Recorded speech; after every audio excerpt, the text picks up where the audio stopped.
let's see, yeah. I would like to teach the choke now from top, half guard, passing. Let's just do it to this side because we practice this grip. I could do it to both sides, but I actually have a preference of that side, and we did drill that side, so let's just do it. Sorry. Let's say he could have a lockdown or not, it doesn't matter, and he gets on his side. There we go. Let's say we're here, right? Let's say we're in this situation. The guy has an underhook. He's not really staying too tight. He could have a lockdown or not. Here's just what I'm going to do. I'm just going to wrap the neck, right? I'm just going to flip the grip and just squeeze. Now, I don't pull the guy on top of me. I don't do that.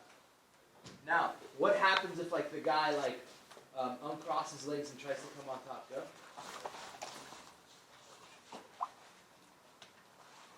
That's what happens. Be ready for him to open his legs and turn into you. And if he does, mount him right away. So also I want to explain my idea behind how I like to pass the guard. When I like to pass the guard, I don't just like to pass with passes. I like to pass preferably with double attacks. Double attacks, actually it could be two passes, or it could be like a pass and a choke. I'm going to try and choke you, and he gives me the pass. I'm trying to pass, and he gives me the choke. Or maybe an arm lock, or maybe a leg lock. I like to keep it open to that mentality. But I do want to make a note that in the beginning when I first started training, when I was passing, I was just focused on passing. I wasn't trying to pass with submissions. This was later on in my game that I started thinking that way. In the beginning, it was just focused on pass, pass, pass. No foot locks, no chokes while I'm passing. It was probably about purple belt, brown belt that I started to adopt this type of philosophy. Now, when you're doing this type of choke, it's very important to note that, it's possible for you to be swept.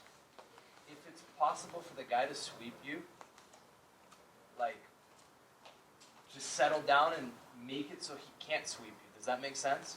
You don't want to give up the top position. I'm not, and why am I saying that? I keep on saying, like, you don't want to give up the top. You got to the top. If there's points, if you're in a points tournaments, that could make you lose. And I'm saying that because I've lost matches like that. So learn from my mistakes, so you don't have to make them.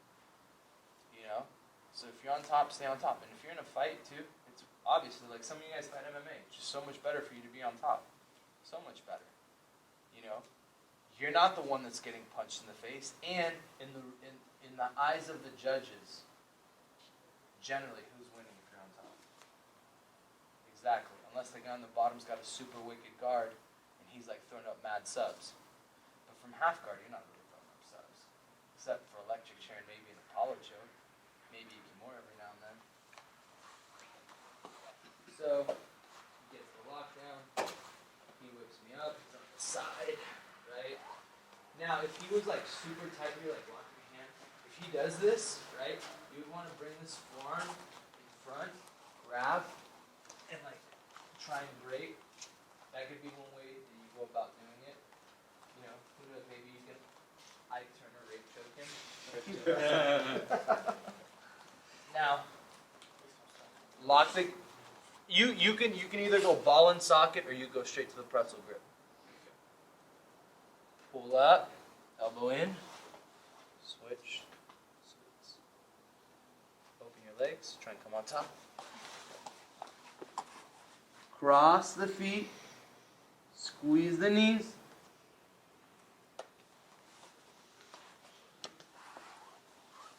We got it? Alright, let's do it.